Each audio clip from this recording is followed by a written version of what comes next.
नमस्कार, दिन भर की बड़ी खबरों में आपका स्वागत है। मैं हूं आपके साथ अंशिता। आज इस बुलेटिन में बात होगी कश्मीर में हुए हमले पर पाकिस्तान की खुली पोल की, संसद सत्र को लेकर घिरी मोदी सरकार की, देखेंगे कोर्ट रूम में क्यों भड़के सीजेआई, राहुल गांधी के रायबरेली दौरे से क्यों घबराई बीजेपी, देखेंगे पेगासस पर सुप्रीम कोर्ट के फैसले को, और बुलेटिन के आखिर में देखेंगे जाने माने कार्टूनिस्ट इरफान की किस खबर पर पड़ी तिरछी नजर। लेकिन दिन भर की तमाम बड़ी खबरों से पहले एक नजर आज की सुर्खियों पर। अब मनमाने ढंग से फीस नहीं बढ़ा सकेंगे स्कूल फीस एक्ट को दिल्ली कैबिनेट ने दी मंजूरी, स्कूलों को जारी किया गया नोटिस। वक्फ संशोधन अधिनियम के खिलाफ all India Muslim personal law board का नया तरीका, 30 अप्रैल को रात 9 से 9:15 तक ब्लैकआउट करने की कही बात, 5 मई को होनी है मामले पर सुनवाई। शिवसेना के मुखपत्र सामना में बड़ा दावा, लिखा बीजेपी शासित राज्यों में रहते हैं ज्यादा पाकिस्तानी नागरिक, मुखपत्र ने राज्यवार जारी किए आंकड़े। हरे निशान पर बंद हुआ शेयर बाजार, 70 अंकों की बढ़त के साथ 80,288 पर बंद हुआ सेंसेक्स, वहीं 7 अंकों की बढ़त के साथ 24,335 पर बंद हुआ निफ्टी। ये तो थी सुर्खियां, अब बात आज की सबसे बड़ी खबर की। पाकिस्तान खौफ में दिखाई दे रहा है। भारत को धमकी देने वाले पाकिस्तानी नेता अपने परिवार को देश से बाहर सुरक्षित जगह पर भेज रहे हैं। पाकिस्तान सरकार की तरफ से ऐलान किया जा रहा है कि भारत कभी भी हमला कर सकता है, तो दूसरी तरफ भारत में भी हलचल तेज हो गई है। पीएम मोदी ने सीसीएस की बैठक बुला ली है और कैबिनेट की भी बैठक होगी। साफ है कुछ बड़ा होने वाला है, देखिए रिपोर्ट। कश्मीर में हुए आतंकी हमले के बाद लगातार बैठकों का दौर जारी है। गृह मंत्रालय में हाई लेवल बैठक हुई, जिसमें राष्ट्रीय सुरक्षा गार्ड यानी NSG, border security force BSF, केंद्रीय रिजर्व पुलिस बल सीआरपीएफ और सशस्त्र सीमा बल एसएसबी के वरिष्ठ अधिकारी मौजूद रहे। यही नहीं, 30 अप्रैल को सुबह 11 बजे सुरक्षा मामलों की समिति सीसीएस की बैठक होगी। पीएम की अध्यक्षता में ये बैठक होगी। एक सप्ताह में दूसरी बार सीसीएस की बैठक होगी। इसके अलावा केंद्र सरकार की कैबिनेट बैठक भी बुलाई गई है। प्रधानमंत्री नरेंद्र मोदी बैठक की अध्यक्षता करेंगे। इसके बाद कैबिनेट की बैठक भी बुलाई गई। जम्मू कश्मीर के 48 पर्यटन स्थल बंद कर दिए गए हैं और लगातार पाकिस्तान के खिलाफ भारत सरकार फैसला ले रही है। पाकिस्तानी चैनलों पर बैन लगा दिया गया है। यही नहीं, पाकिस्तानी सरकार के मंत्री भी भारत सरकार के निशाने पर आ गए हैं। भारत ने पाकिस्तान के रक्षा मंत्री ख्वाजा आसिफ के एक्स हैंडल पर रोक लगा दी है। दरअसल ख्वाजा आसिफ का एक वीडियो वायरल हुआ था, जिसमें उन्होंने स्वीकार किया था कि पाकिस्तान लंबे अरसे से आतंकी संगठनों की फंडिंग करता आ रहा है। इस मुद्दे को भारत ने संयुक्त राष्ट्र में भी उठाया। इस बीच इंटेलिजेंस एजेंसियों ने बड़ी जानकारी दी। इंटेलिजेंस एजेंसियों के सूत्रों ने बताया कि 26 लोगों की जान लेने के मामले में मास्टरमाइंड पाकिस्तान का पूर्व एसएसजी कमांडर हाशिम मूसा है। मूसा अभी लश्कर ए तैयबा के लिए काम कर रहा है। लश्कर ने ही उसे जम्मू कश्मीर भेजा था ताकि वो सुरक्षा बलों और गैर कश्मीरियों पर हमले को अंजाम दे सके। मूसा ने गांदरबल के गगनगीर में अक्टूबर 2024 में हमले को अंजाम दिया था। इसमें कई मजदूर और एक स्थानीय डॉक्टर की जान चली गई थी। और अब भारत की तैयारियों को देखते हुए पाकिस्तान बहुत डरा हुआ है और यही वजह है कि पाकिस्तान की तरफ से उल जलूल बयान आ रहे हैं। 30 अप्रैल को दिन भर पीएम मोदी कई बैठकें लेंगे और इसमें सख्त फैसले लिए जा सकते हैं। और इस बीच कांग्रेस अध्यक्ष मल्लिकार्जुन खड़गे और विपक्ष के नेता राहुल गांधी ने पीएम मोदी को पत्र लिखकर संसद का विशेष सत्र बुलाने की मांग की है। तो क्यों विपक्ष चाहता है कि बुलाया जाए संसद का विशेष सत्र, देखिए रिपोर्ट। जम्मू कश्मीर के पहलगाम में 22 अप्रैल को हुए आतंकी हमले ने भारत पाकिस्तान के बीच तनाव को बढ़ा दिया है। इस घटना के बाद विपक्ष ने राष्ट्रीय सुरक्षा और एकजुटता पर जोर देते हुए संसद का विशेष सत्र बुलाने की मांग की है। लोकसभा में नेता प्रतिपक्ष राहुल गांधी और राज्यसभा में नेता विपक्ष मल्लिकार्जुन खड़गे ने प्रधानमंत्री नरेंद्र मोदी को चिट्ठी लिखकर जल्द से जल्द विशेष सत्र बुलाने का अनुरोध किया है। दोनों नेताओं ने एक्स पर पत्र साझा कर आतंकवाद के खिलाफ एकजुटता का संदेश दिया।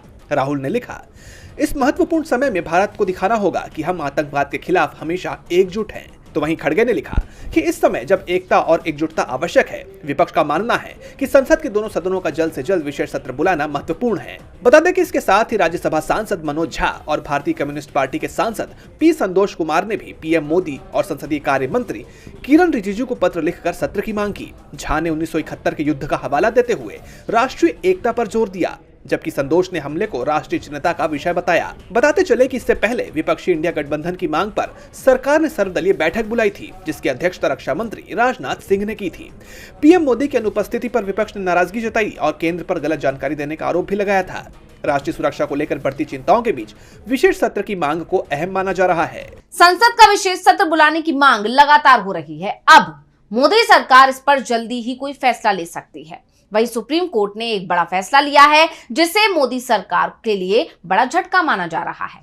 दरअसल कोर्ट ने पेगासस मामले को लेकर सख्त टिप्पणी की है। कोर्ट ने इस मामले में जांच रिपोर्ट तो सार्वजनिक नहीं की, लेकिन ये जरूर साफ कर दिया कि आम लोगों की जासूसी स्वीकार नहीं है। देखिए रिपोर्ट। सुप्रीम कोर्ट ने पेगासस स्पाईवेयर मामले में राष्ट्रीय सुरक्षा और निजता के बीच संतुलन पर जोर दिया है। कोर्ट ने स्पष्ट किया कि स्पाईवेयर का इस्तेमाल राष्ट्रीय सुरक्षा के लिए जायज है, लेकिन पत्रकारों, न्यायाधीशों या कार्यकर्ताओं जैसे सिविल सोसाइटी के लोगों के खिलाफ इसका दुरुपयोग होने पर जांच होगी। ये टिप्पणी सरकार के लिए चुनौती खड़ी करती है, क्योंकि आरोप है कि पेगासस का इस्तेमाल विपक्षी नेताओं, पत्रकारों और कार्यकर्ताओं की निगरानी के लिए किया गया। ये मामला मोदी सरकार के लिए राजनीतिक और कानूनी रूप से संवेदनशील बना हुआ है, क्योंकि विपक्ष इसे निजता के उल्लंघन और लोकतांत्रिक मूल्यों पर हमले के रूप में पेश कर रहा है। दरअसल कोर्ट उन याचिकाओं पर सुनवाई कर रहा था जिनमें भारत सरकार पर पेगासस के जरिए पत्रकारों, कार्यकर्ताओं और अन्य लोगों की निगरानी का आरोप है। कोर्ट ने देश की सुरक्षा स्थिति का जिक्र करते हुए सभी पक्षों से सावधानी बरतने को कहा। एक वकील के तर्क पर कि सरकार ने स्पाईवेयर खरीदा है तो उसे इसके उपयोग से कोई नहीं रोक सकता। इस पर कोर्ट ने जवाब दिया कि अगर देश इसका इस्तेमाल प्रतिकूल तत्वों के खिलाफ कर रहा है तो इसमें गलत क्या है। हम देश की सुरक्षा को बलिदान नहीं कर सकते। मामले की अगली सुनवाई और कोर्ट के दिशा निर्देश सरकार की जवाबदेही और स्पाईवेयर के इस्तेमाल की पारदर्शिता पर निर्णायक हो सकते हैं। कोर्ट के तेवरों से साफ है कि मोदी सरकार पेगासस मामले में फंस गई है, तो सरकार की घेराबंदी में राहुल गांधी भी जुटे हुए हैं। राहुल गांधी आज अपने संसदीय क्षेत्र रायबरेली पहुंचे थे, जहां उन्होंने कई कार्यक्रमों में हिस्सा लिया। तो क्या कहा राहुल ने, देखिए रिपोर्ट। कांग्रेस सांसद और लोकसभा में नेता प्रतिपक्ष राहुल गांधी अपने संसदीय क्षेत्र रायबरेली के 2 दिवसीय दौरे पर पहुंचे। उनके आगमन पर कांग्रेस कार्यकर्ताओं ने जोरदार स्वागत किया और जगह जगह उनका अभिनंदन किया। इस दौरे से रायबरेली में एक बार फिर कांग्रेस की राजनीतिक हलचल तेज हो गई है। राहुल गांधी ने दौरा शुरू करते हुए स्थानीय अधिकारियों के साथ बैठक की, जिसमें उन्होंने रायबरेली में चल रही तमाम योजनाओं और विकास कार्यों की प्रगति की विस्तृत जानकारी ली। बैठक के दौरान उन्होंने कई परियोजनाओं की धीमी गति पर चिंता जताई और अधिकारियों को जनहित से जुड़े प्रोजेक्ट्स में तेजी लाने के सख्त निर्देश दिए। उन्होंने विशेष रूप से क्षेत्र के बुनियादी ढांचे और जन कल्याणकारी योजनाओं पर ध्यान केंद्रित करने की बात कही। इसके बाद राहुल गांधी ने रायबरेली स्थित मॉडर्न रेल कोच फैक्ट्री का दौरा किया। वहां उन्होंने पदाधिकारियों के साथ विस्तृत चर्चा की और फैक्ट्री के कार्यों, उत्पादन क्षमता और क्षेत्र में इसके योगदान को समझा। उन्होंने फैक्ट्री के जरिए स्थानीय स्तर पर रोजगार सृजन की संभावनाओं पर भी जोर दिया। राहुल गांधी का ये दौरा न केवल रायबरेली में कांग्रेस कार्यकर्ताओं के बीच उत्साह पैदा कर रहा है, बल्कि क्षेत्र में विकास कार्यों को गति देने की दिशा में भी महत्वपूर्ण साबित हो सकता है। राहुल गांधी की सक्रियता से बीजेपी चिंता में दिख रही है, तो सुप्रीम कोर्ट के फैसले भी उसकी परेशानी बढ़ा रहे हैं। अब सुप्रीम कोर्ट ने राष्ट्रीय न्याय नियुक्ति आयोग को लेकर दायर याचिका पर तीखे तेवर दिखाए। मोदी सरकार की तरफ से बनाए गए इस आयोग को सुप्रीम कोर्ट की संवैधानिक पीठ ने खारिज कर दिया था और अब सीजेआई संजीव खन्ना ने इस पर बेहद सख्त टिप्पणी की है। देखिए रिपोर्ट। सुप्रीम कोर्ट में सीजेआई संजीव खन्ना सुनवाई के बीच में एक वरिष्ठ वकील पर भड़क गए। उन्होंने कड़े स्वर में कहा कि आप मुझे न बताएं, मेरे मुंह में शब्द न डालें, कृपया अदालत में राजनीतिक भाषण न दें, बस इतना ही। दरअसल वरिष्ठ वकील मैथ्यूज नेंदुमपरा ने कोर्ट से कॉलेजियम प्रणाली को चुनौती देने वाली अपनी रिट याचिका को सूचीबद्ध करने की मांग की। इस याचिका में जजों की नियुक्ति के कॉलेजियम सिस्टम को खत्म करने और राष्ट्रीय न्यायिक नियुक्ति आयोग NJAC को पुनर्जीवित करने की मांग की गई है। नेंदुमपरा ने सीजेआई के सामने कहा कि पूर्व सीजेआई चंद्रचूड़ ने इसे सूचीबद्ध करने के लिए 5 बार कहा। NJAC वक्त की जरूरत है, इसे आना ही चाहिए। उपराष्ट्रपति ने यह कहा है, इस देश के लोग इसकी मांग करते हैं। माननीय जज ने इसे सूचीबद्ध करने का वादा किया है। सुप्रीम कोर्ट ने पहले ही NJAC का विरोध किया है। 2022 की इस याचिका को भी सुप्रीम कोर्ट की रजिस्ट्री ने पिछले साल ही खारिज कर दिया था, लेकिन नेंदुमपरा ने NJAC को फिर से लाने की मांग की, जिस पर सीजेआई खन्ना भड़क गए। उन्होंने नेंदुमपरा को कोर्ट में राजनीतिक भाषण देने से परहेज करने को कहा। आपको बता दें कि केंद्र सरकार की तरफ से 2014 में NJAC के तहत जजों की नियुक्ति का प्रस्ताव पेश किया गया था। इस कमेटी में न्यायपालिका, कार्यपालिका और विधायिका के सदस्यों को शामिल किया गया था, लेकिन सुप्रीम कोर्ट ने 2015 में इसे न्यायपालिका में कार्यपालिका का हस्तक्षेप बताते हुए असंवैधानिक घोषित कर दिया था। सीजेआई ने साफ कर दिया है कि वो एनजेएसी मामले में सुनवाई नहीं करेंगे। इसे मोदी सरकार के लिए बड़ा झटका माना जा रहा है, तो कांग्रेस भी बीजेपी को बड़ा झटका देने की तैयारी में है। बिहार विधानसभा चुनाव से पहले कांग्रेस संविधान बचाओ पैदल यात्रा का आयोजन कर रही है और कांग्रेस की यात्रा से बीजेपी टेंशन में दिख रही है। बिहार में कांग्रेस ने संविधान बचाओ पैदल यात्रा का आयोजन किया। इस दौरान तमाम कांग्रेस नेताओं कार्यकर्ताओं ने 500 मीटर लंबा तिरंगा झंडा लेकर पैदल यात्रा की। ये यात्रा प्रदेश कांग्रेस कार्यालय सदाकत आश्रम से बास घाट तक निकाली गई। पार्टी के प्रदेश अध्यक्ष राजेश राम झंडा लेकर सबसे आगे चलते दिखाई दिए। उनके साथ विधायक दल के नेता शकील अहमद खान और कई जिलाध्यक्ष विधायक मौजूद रहे। इस यात्रा के दौरान प्रदेश कांग्रेस अध्यक्ष ने कहा कि आज संविधान बचाने के मुद्दे को लेकर हम लोग इकट्ठा हुए हैं। इस पदयात्रा का संदेश संविधान की सुरक्षा है।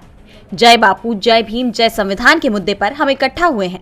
उन्होंने बीजेपी पर गांधी और बाबा साहेब भीमराव अंबेडकर का अपमान करने का आरोप लगाते हुए कहा कि बीजेपी पिछले 10 सालों से धर्मनिरपेक्ष संविधान को सांप्रदायिक करने का बीड़ा उठाए हुए है।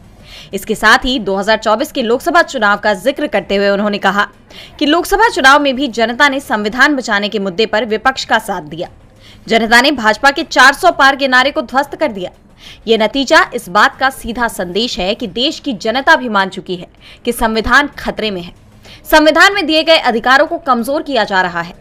सुप्रीम कोर्ट को जिस तरीके से चुनौती देने का काम किया जा रहा है, जांच एजेंसियों का जिस तरह से इस्तेमाल किया जा रहा है, इसका सीधा मतलब है कि संविधान के अधिकारों का पालन न करते हुए अपनी मनमानी की जा रही है। उन्होंने तिरंगे को लेकर आगे कहा कि हमारा देश इसी तिरंगे के नीचे है। बिहार विधानसभा चुनाव से पहले कांग्रेस ने जो ये मुद्दे उठाए हैं, वो एनडीए के लिए काफी नुकसानदेह साबित हो सकते हैं। बिहार में इस साल के आखिर में चुनाव होने हैं, लेकिन आज कनाडा में हुए आम चुनाव के परिणाम जरूर सामने आ गए, जहां एक बार फिर लिबरल पार्टी सत्ता में आ गई है। वैसे किसी दल को बहुमत तो नहीं मिला, लेकिन लिबरल सबसे बड़े दल के रूप में सामने आई है। तो किस दल को कितनी मिली सीटें, देखिए रिपोर्ट। कनाडा में मार्क कार्नी एक बार फिर प्रधानमंत्री बनने के लिए तैयार है। खालिस्तानी समर्थक जगमीत सिंह की न्यू डेमोक्रेटिक पार्टी को इस चुनाव में जबरदस्त हार मिली है। उनकी पार्टी को सिर्फ 7 सीटों पर जीत मिली है, जिसके चलते न्यू डेमोक्रेटिक पार्टी के लिए राष्ट्रीय दल का दर्जा बरकरार रखना भी मुश्किल हो गया है। पार्टी चीफ जगमीत सिंह खुद भी चुनाव हार गए हैं, जिसके बाद उन्होंने पार्टी के प्रमुख पद से इस्तीफा दे दिया। वहीं क्यूबेक पार्टी को पिछले बार के चुनाव की तुलना में 33 की बजाय 23 सीटों पर जीत मिली है। ग्रीन पार्टी भी सिर्फ 1 सीट ही जीत पाई, जिसके बाद ये तय हो गया है कि लिबरल पार्टी गठबंधन में सरकार बनाएगी। जीत के बाद मार्क कार्नी ने अपने संबोधन में कहा कि राष्ट्रपति ट्रंप हमें तोड़ने की कोशिश कर रहे हैं ताकि अमेरिका हम पर अपना अधिकार जमा सके, लेकिन ऐसा कभी नहीं होगा। अमेरिका के साथ हमारा पुराना रिश्ता अब खत्म हो चुका है। हम अमेरिकी विश्वासघात के सदमे से उबर चुके हैं। हमें एक दूसरे का ख्याल रखना होगा। दरअसल कनाडा चुनाव के लिए अमेरिकी राष्ट्रपति डोनाल्ड ट्रंप का बयान टर्निंग पॉइंट साबित हुआ। ट्रंप के कनाडा को अमेरिका का 51वां राज्य बनाने के बयान के खिलाफ। और बुलेटिन के आखिर में देखेंगे जाने माने कार्टूनिस्ट इरफान की किस खबर पर पड़ी तिरछी नजर।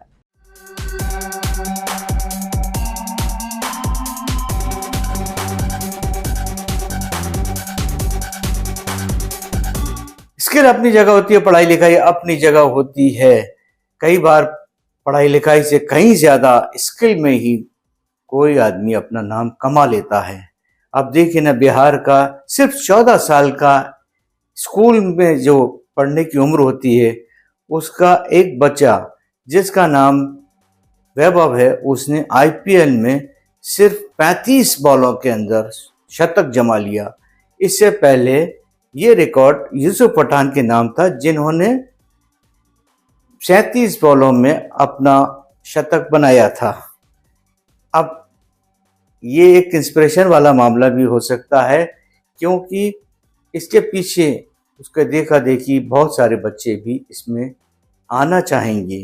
तो बिहार सरकार को चाहिए कि जितनी भी ज़मीन उनके पास में फालतू पड़ी हुई है, उसको अब वो क्रिकेट फील्ड के अंदर तब्दील कर लें।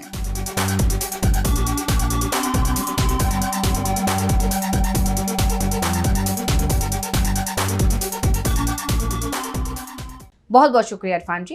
तो आज इस बुलेटिन में इतना ही। आप देखते रहिए डीवी लाइव और मुझे दीजिए इजाजत। नमस्कार।